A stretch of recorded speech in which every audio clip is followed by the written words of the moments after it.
in Salt Lake City. The Kings trying to go for a 4-0 road trip, but they're going to have to play much better in the second half. I think the first quarter told it all when the Kings were down 40-19, Ryan. They got off to a horrible start. I guess you do. You can't be playing an A-level game every night.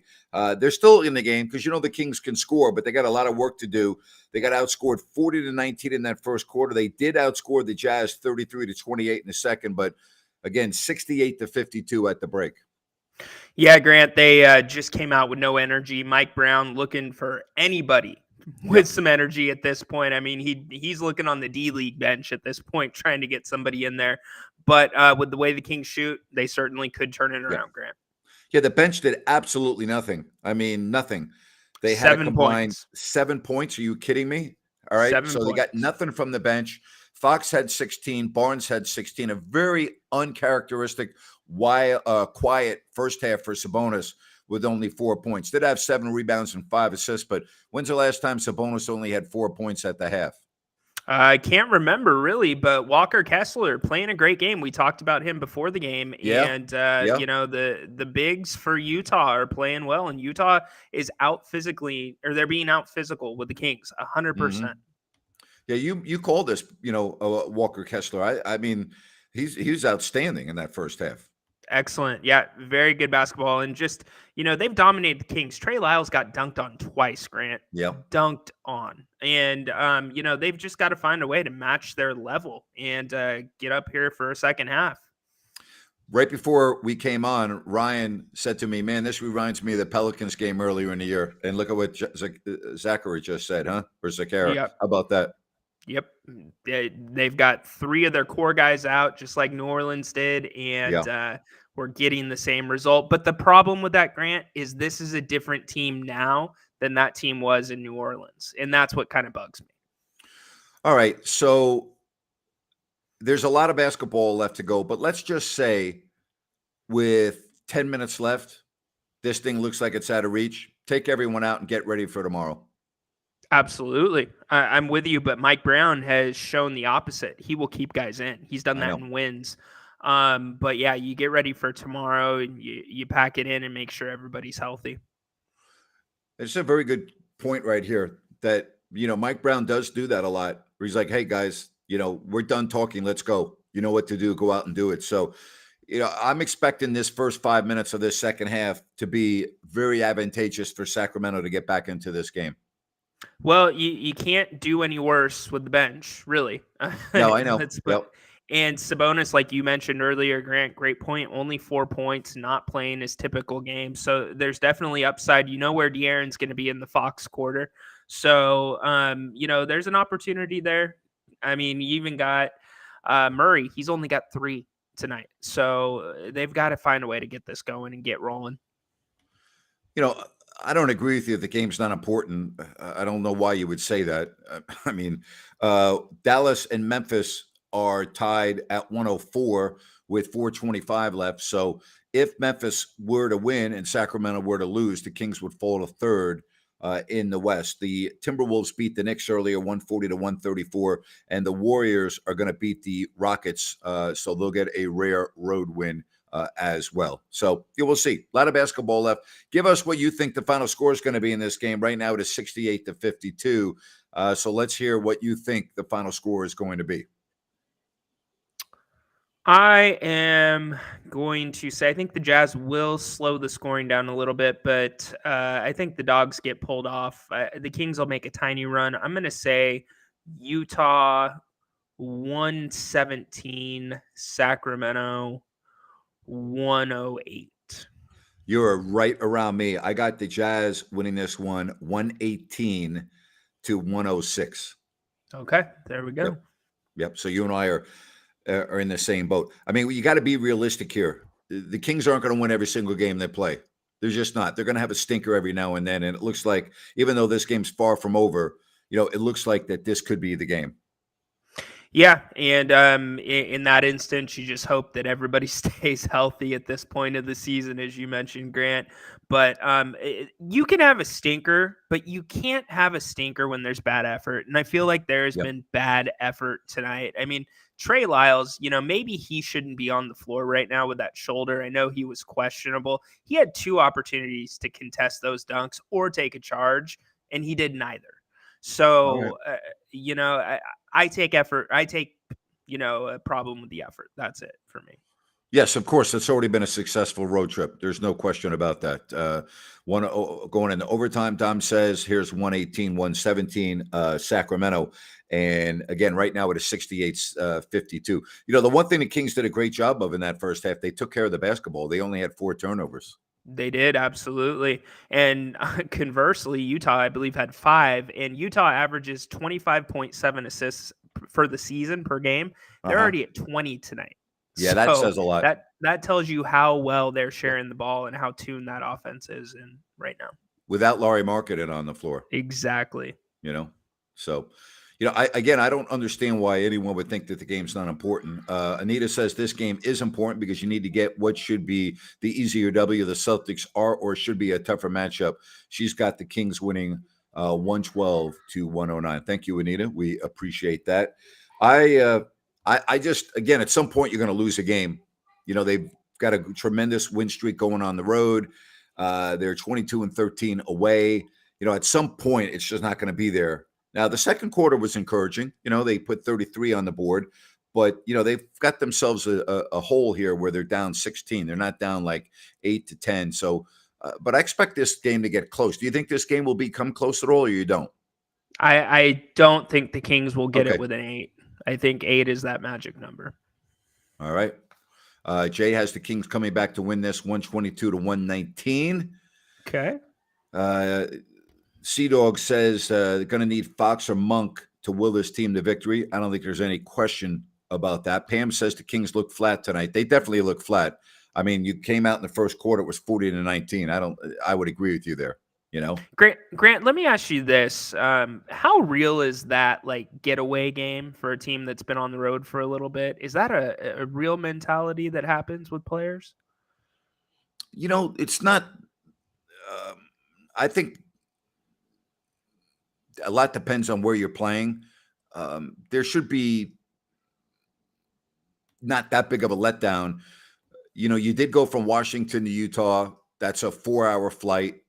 So, it's not like it's an easy one day off, then you play. I mean, it's all part of it. It's called being on the road. That's why we keep on talking about how impressive the Kings' road record is, because you deal with all those things, and yet they're 22-13. That's really impressive. Yes, it is. Yes, it is. And it'll be impressive if they can bring this one back tonight. They're going to need their offense. Eduardo watching in Chile. Hope that is very nice. First of all, that's not very true. There's a lot to do in Utah. All right, so we're going to be starting something coming up here on the postgame show. So I have a friend who is in Vietnam, and he called me yesterday and said, "You are not going to believe this." He said, "I'm sitting at the beach having a beer, and 4 guys walk by, all wearing Kings jerseys, and I yell out to them, 'Hey, are you guys from Sacramento?' And they go, 'Yeah.' Took a picture, sent me the picture. I'm going to put the picture on the program tonight. I'm also going to put it on my Twitter page. And I just think it's so neat that, in Da Nang, Vietnam, on the beach, 4 guys walking down with their Kings jerseys, huge Kings fans. And we have a lot of international fans watching. Eduardo's watching in Chile. And earlier today, we had the individual from Fiji say Bula, which is hello, and we appreciate that. So send us, beginning tonight, I'll tell you where to send it. If you're watching from abroad, or even if you're a different part of the country, send us you watching a Kings game or just being a Kings fan and your Kings gear. Has to be current. I don't want a picture from last week or last month. All right. We want it to be very current. All right.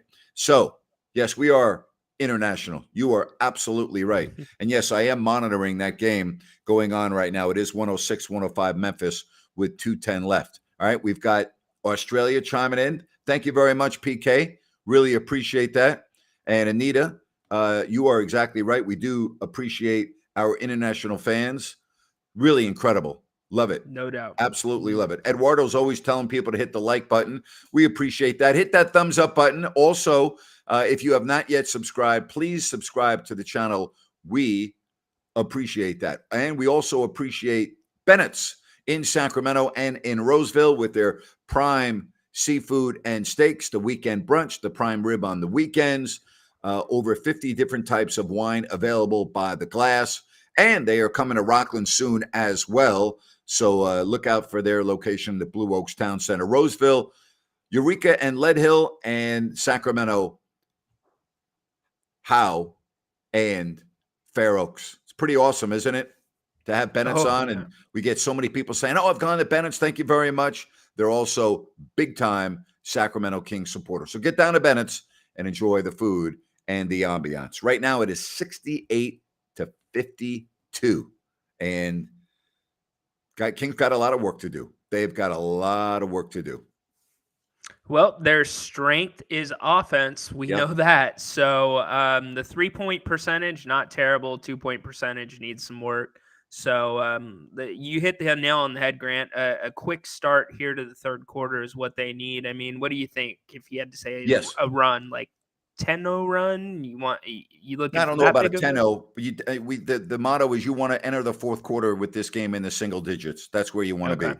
And if you enter the fourth quarter and this game's in single digits, I think the Kings have a really good chance of winning. Absolutely. I mean, especially the way they shoot. Hello from San Juan Capistrano. Glad to have you aboard here on the stream. Memphis is leading Dallas 108 to 105 with 1:29 left, and Golden State is 10 up on the Rockets with a minute left. So keep you up to date on that. But again, 68 to 52. We appreciate everyone and all of your score predictions. Yes, we got that. Thank you very much. We have got fans watching in Orange County, down in Irvine. Very happy to have you. Yeah, you know what? Craig Bolerjack is excellent, and Thurl Bailey. Bowler's great. Bowler's really good, tremendous guy. You know, he used to work for CBS and did a lot of NFL and SEC college football for CBS. Bowler is one of the best. Love Bowler. He's great. Very cool. Very shout out cool indeed. Shout out to Lisa White, who says, Grant, I took a group of friends to Bennett's before a concert last week. Oh, I love it. Did I miss that? Oh, yeah, here we go. Hello, Lisa. I'm sorry I missed your message. Thank you very much for that. We appreciate that. I hope you had a good time at Bennett's, and I hope you even had a better time at the concert. That's awesome. Eli has got the Jazz winning this one, 125 to 114. All right, give me your one key. My one key is the bench is going to have to rescue this team in the second half. They were horrible in the first half. That's going to have to change. So I'm looking at the bench. I'm going to go the opposite of you. All of the starters need to be in double digits. All of them? All of the starters need to be in double digits for the Kings to win. Yep. All right. Well, I think the bench, I'm going to go bench. The bench only had 7 points. Lisa, you are absolutely awesome. Thank you very much. Cool. Really appreciate that. I think the bench, I think you're going to need a minimum of 2 of your players on the bench to be in double figures. Okay. And that means Monk, right? Yep. And Davis only played 5 minutes. I mean, they got to get playing time as well. But I'm looking at the bench. I don't know if Coach Brown goes back to Davis tonight. He was not happy with his little spurt there in the first quarter. Yeah. So much so he brought Delly in. How about that? That tells you a lot, doesn't it? Yes, it does. All right. Dallas is now down with 38 seconds left. It's 108 to 105. I don't know if you noticed this. The fourth quarter score in that Memphis game, which is now 110 to 105. You ready for this? Yeah. The fourth quarter score in that game is Memphis 27 and Dallas 9. Oh. Whoa. How about that? I did not see that. Wow. So 110 to 105 with 17 seconds left. Greg, really happy that you're watching us from Salt Lake City, and let's hope for better fortunes. All right. So, Ryan, we'll be on in about an hour, buddy. Let's hope that we have some better news than we have at halftime. I'm looking forward to it. Looking forward to, buddy. Thank you. All right. Good stuff right there. And Ryan will join me, as we said, in about an hour. And again, just to update you, it is 68 to 52 at the break. The Jazz, the Grizzlies are leading 110 to 105 with 17 seconds left. The Mavs are in a timeout, and Golden State has won their game at Houston 121 to 108. Second half beginning. Talk to you in an hour. Thanks very much for being right here